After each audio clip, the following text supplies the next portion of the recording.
Our Father cares how we may keep God's law. November 5th.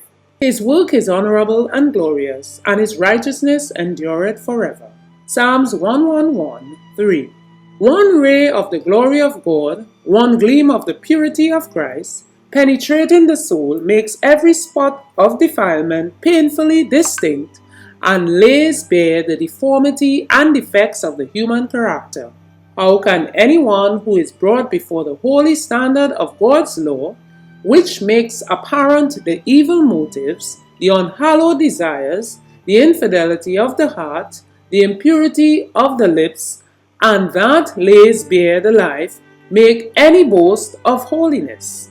His acts of disloyalty in making void the law of God are exposed to his sight, and his spirit is stricken and afflicted under the searching influence of the Spirit of God. He loads himself as he views the greatness, the majesty, the pure and spotless character of Christ.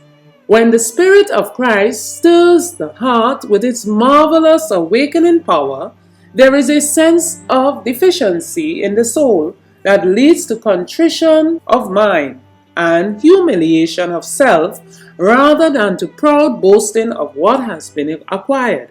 When Daniel beheld the glory and majesty surrounding the heavenly messenger that was sent unto him, he exclaimed as he described the wonderful scene, "Therefore I was left alone and saw this great vision, and there remained no strength in me, for my comeliness was turned in me into corruption, and I retained no strength." The soul that is thus touched will never wrap itself about with self-righteousness or a pretentious garb of holiness, but will hate its selfishness, abhor its self-love, and will seek through Christ his righteousness for that purity of heart which is in harmony with the law of God and the character of Christ. He will then reflect the character of Christ, the hope of glory. It will be the greatest mystery to him that Jesus should have made so great a sacrifice to redeem him. He will exclaim with humble mien and quivering lip, "He loved me. He gave himself for me. He became poor, that I through his poverty might be made rich.